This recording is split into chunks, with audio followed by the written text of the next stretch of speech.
అని దేవుడు పడుతూ ఉన్నాడు. మనం ఈ లోకానికి ఎలా వచ్చామంటే దిగంబరులుగానే వచ్చాము. దేవుని వాక్యం పడుతుంది, మళ్ళీ దిగంబరులుగానే వెళ్ళిపోవాలి. ఏమీ తీసుకుపోవడానికి లోకంలో నుంచి వీలు లేదు. అందుకే నీవు నేను కూడా ఏ దాని కొరకు దేని కొరకు పరుగులు తీసే కంటే పరలోకం వెళ్ళాలన్న ఆలోచనతో దేవుని రాజ్యములో ఉండాలన్న చింత ప్రతి ఒక్కరికి ఉండాలండి.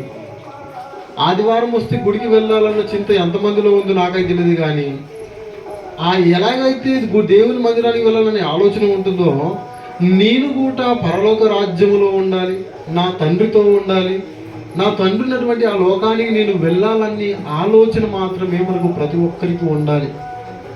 ఏదైతే మనుషులకు ఉండాలో, ఏదైతే దేవుని యొక్క సన్నిధానం మనం చేరాలని ఆశపడుతూ ఉన్నామో, నీవు నేను చేరాలి అంటే మనమందరం కూడా దేవుని వాక్యం అంటుంది, మనం అందరం కూడా ఏం చేయాలంటే పరిశుద్ధులుగా బ్రతకాలి, యథార్థవంతులుగా ఉండాలి. ఏది జరిగినా మన కుటుంబంలో కానీ మన జీవితంలో కానీ ఏది జరిగినా నీవేమనాలంటే ప్రభు ఇచ్చెను యోబులాగా ప్రభు తీసుకొని పోయాను ప్రభు నామమునకు ఆమేన్.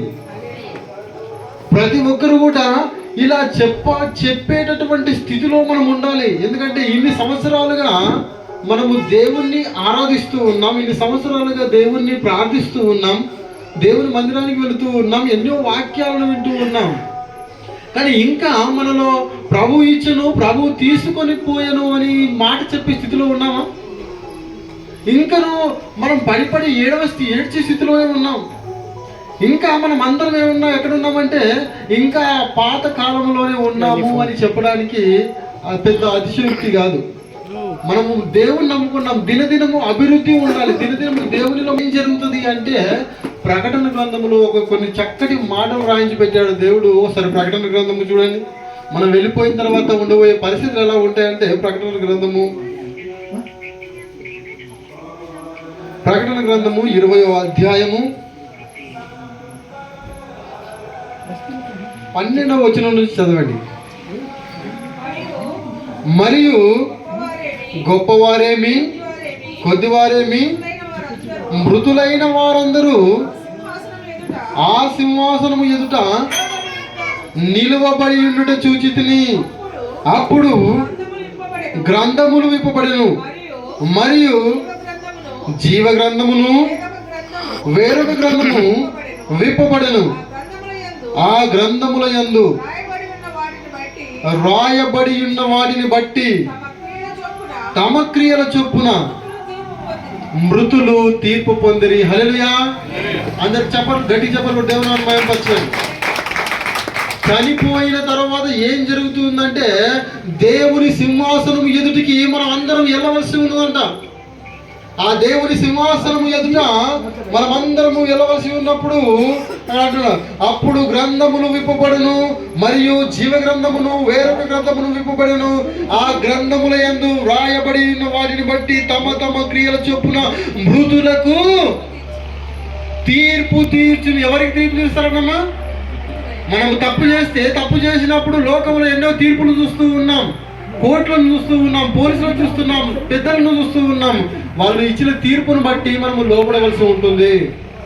అదే రీతి దేవుని వాక్యం అంటున్నది, మృతులకు కూడా తీర్పు జరగబోతూ ఉన్నది. ఎవరైతే చనిపోతూ ఉన్నారో మనం అనుకుంటాం, చాలా మంది అనుకుంటారు చనిపోయిన తర్వాత ఏముందండి, ఏమీ లేదు, ఆత్మ గాలిలో కలిసిపోతుంది, ఇంటి చుట్టూ తిరుగుతుంది, చేను చుట్టూ తిరుగుతుంది, బొందు చుట్టూ తిరుగుతుంది అని మనం మాట్లాడుకుంటూ ఉన్నాం. ఇదంతా భ్రమ. ఆత్మ క్షణకాలములో దేవుని రాజ్యము చేరుతుందంట. కనురెప్ప పాటున ఆత్మ వెళ్ళిపోతుందంట. ఆత్మ ఇక్కడ ఉండడానికి వీలు లేదు అని దేవుని వాక్యం ఘోషిస్తూ ఉన్నది. మనం ఏం చేయాలంటే మనమందరము కూడా ఒక దినము తీర్పులోనికి రాబోతూ ఉన్నాం.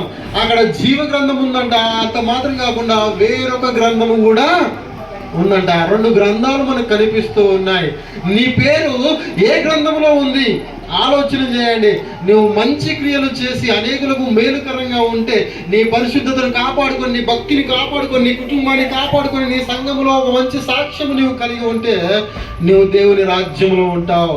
లేదంటే పనికి మాలిన పేరు సంపాదించుకొని ఇష్టానుసారంగా ఆస్తులు అంతస్తులు కూడబెట్టుకొని నీ ఎంత చేసినా ఏది చేసినా ఒకవేళ దేవుని రాజ్యంలో దేవుడు కలిగి ఉన్నటువంటి ఆ జీవ గ్రంథంలో నీ పేరు లేకపోతే మాత్రము నీవు నిత్య నరకానికి వెళ్ళవలసి వస్తుంది. ఒకవేళ దేవుని వాక్యం అంటుంది, ఒకడు లోకమంతా సంపాదించుకున్నాడట. లోకమంతా సంపాదించుకున్న లాభం ఏంటండి? లోకం సంపాదించుకుంటే ఆ లోకస్తులందరూ ఎక్కడి వరకు వస్తారంటే కాటి వరకు వస్తారు. ఆ లోకస్తులందరూ ఎక్కడి వరకు వస్తారంటే నీ సమాధి ఎదుకు వస్తారు. ఎందుకని? నువ్వు ధనవంతుడి కనుక, నీకు ఏదో కలిగి ఉంది కనుక, నాకు డబ్బులు వస్తాయి కనుక నీతో ఉంటారు. కానీ ఈ లోకంలో కళ్ళు మూసిన మరుక్షణమే నీతో దేవుడు ఉండాలంటే, దేవదూతలు ఉండాలంటే నువ్వు దేవుని చిత్తానుసారంగా నడుచుకోవాలి. దేవుని అడుగు జాడల్లో నడుచుకోవాలి. మనం ఎక్కడ పుట్టామో, ఎక్కడ చచ్చిపోతామో, ఎక్కడ ఉంటామో మన సమస్య కాదు. మనమందరము కూడా ఒక దినములో లేపబడుతున్నాం అన్నదే సమస్య. మనమందరం దాన్ని విశ్వసించాలి. ఎక్కడో చచ్చిపోయాడు సామెతలు, ఎక్కడ చచ్చిపోయాడు? దేవుని సన్నిధానంలో ఆయన ఉంటాడని మనం గుర్తుపెట్టుకోవాలి. ఎక్కడ ఉన్నా, ఎక్కడ చనిపోయినా, కిందికి వచ్చేసరికి ఒక మాట ఉంటుంది, అక్కడ చదవండి, కిందికి కంటిన్యూ.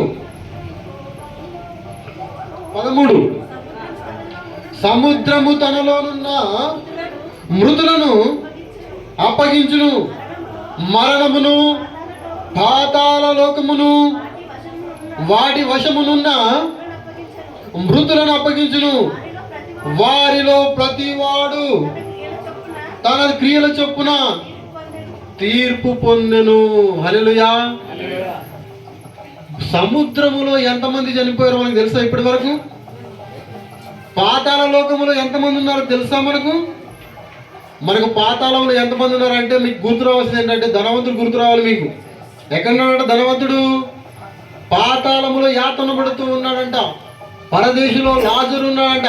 అంటే చనిపోయిన ఆ లోకంలో నుంచి కూడా మీరు ఎక్కడ చనిపోయినా, ఎలాంటి స్థితిలో చనిపోయినా, మన శవం కంపు కొడుతూ ఉన్నా లేదా పురుగు పడి చనిపోయినా, ఎలా చనిపోయినా కూడా ఆ చనిపోయిన ఆ శవాలు ఎక్కడెక్కడైతే పాతి పెట్టబడుతూ ఉన్నాయో అవన్నీ కూడా ఏం చేస్తారంట? సముద్రము వాటిని అప్పగిస్తుందంట. మృతుల లోకములో నుంచి మృతులు ఎవరైతే ఉన్నారో వారందరూ కూడా దేవుని ఎదుటికి రావాలి. వారు వచ్చిన తర్వాత ఏమవుతుందంట? వారి వారి క్రియల చొప్పున బ్రతికి ఉన్న నీవు నేను ప్రతి దినం ఏం పని చేస్తున్నావు అని గుర్తుపెట్టుకోవాలి. ఏం పని చేస్తున్నావు? ఎలా బ్రతుకుతూ ఉన్నావు? పాపములో బ్రతుకుతున్నావా? పరిశుద్ధంగా బ్రతుకుతున్నావా? దేవునితో ఉన్నావా? దయ్యంతో ఉన్నావా? ఎలాంటి స్థితిలో ఉన్నావు? ఎవరితో ఉన్నావు? ఎవరితో తిరుగుతున్నావు? ఏం మాట్లాడుతూ ఉన్నావు? ఎలాంటి స్థితిలో మనము జీవిస్తూ ఉన్నామని నీవు నేను జ్ఞాపకం ఉంచుకోవాలి. ఎందుకంటే దేవుని వాక్యం అంటుంది, వాని క్రియల చొప్పున అంటే ఎవడు చేసిన పనికి. ఒకవేళ మీరు గవర్నమెంట్ ఉద్యోగం అయితే మీరు చేసినటువంటి పనికి మాత్రమే జీతం వస్తుంది. లేదా నువ్వు కంపెనీలో పని చేసేటటువంటి ఎంప్లాయీ అయితే నీవు ఎన్ని దినాలు పని చేస్తావు అన్ని దినాలకు మాత్రమే జీతం వస్తుంది. లేదంటే మనం ఇంకా ఏ కూలి పనికి వెళ్ళినా, ఒకవేళ మనము కూలి పని 10 రోజులు వెళ్ళిన తర్వాత నాకు నెల రోజుల జీతం కావాలంటే ఇస్తారు ఎవరైనా? ఎవరు ఇవ్వరమ్మా. ఒకవేళ కూలికి 5 రోజులు వెళ్ళి నాకు 6 రోజుల కూలి కావాలంటే ఎవరు ఇవ్వరు. ఏ కంపెనీలో ఇవ్వరు, ఏ చేలో ఇవ్వరు. దేవుని వాక్యం కూడా మనకు అదే జ్ఞాపకం చేస్తున్నది.